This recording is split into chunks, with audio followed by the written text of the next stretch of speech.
Okay, here is the system. Power.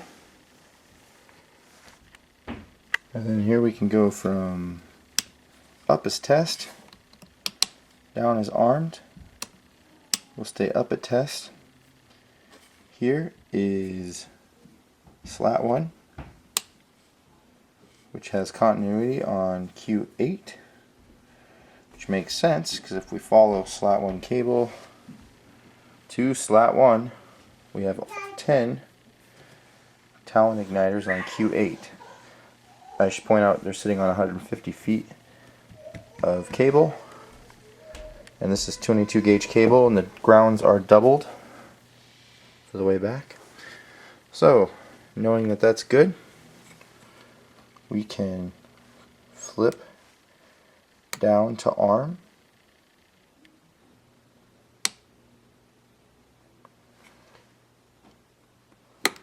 Now, we're still not good to go because we're not in fire mode. If I hit the button, nothing's going to happen.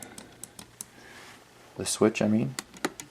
But if I move up into fire, now the system is armed and the cue is ready to be fired. So here are 10 talons on 150 feet. 3, 2, 1. And there you can see them.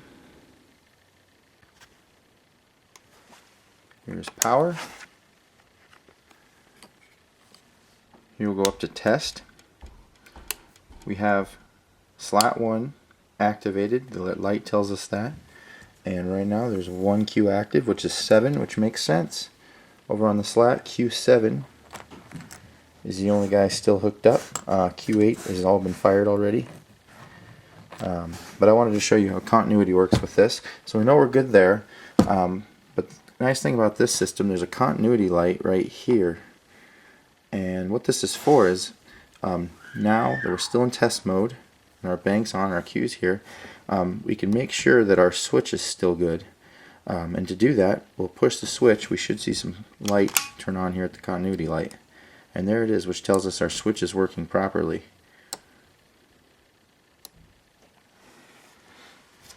Now, the process is just normal if we went to fire mode. We want to come down to fire, or into armed, and the system's armed, but we're not going to fire anything yet because we haven't put the fire switch on our safety toggle underneath the switch. So if I hit this now, nothing's going to happen. But we come up, arm the system, fire, our fire light turns on. I should have showed that. There, now it's off. Now we know we're live to fire, our light turns on. And we'll fire the cue here, and you'll notice the light will go off. See if I can do this in one shot. Our talon's right here. 3, 2, 1. And the match went. There's still continuity on that cue. It didn't totally burn out the nicrom, so if I hit it again and held it a little bit that time, it burned out, and now you can see the lights off. So that's how the system works. Oh, I should point out too, just from messing with this now, I haven't had it out for a while, all these switches are momentary up, constant on the slat switches. So what that means is that if I pull the switch down and let go, it'll stay on. Neutral is in the middle, but if I want just a momentary, I can push it up, and when I let go, it comes right back off. Constant on, neutral or off, off, and momentary on. And that's all of the slat switches are like that. All of the Q switches are like that, except 7 and 8. When I was putting this together, I ran out of momentary and constant on, so these last two Qs, 7 and 8, are momentary up and momentary down. Thought I better point that out.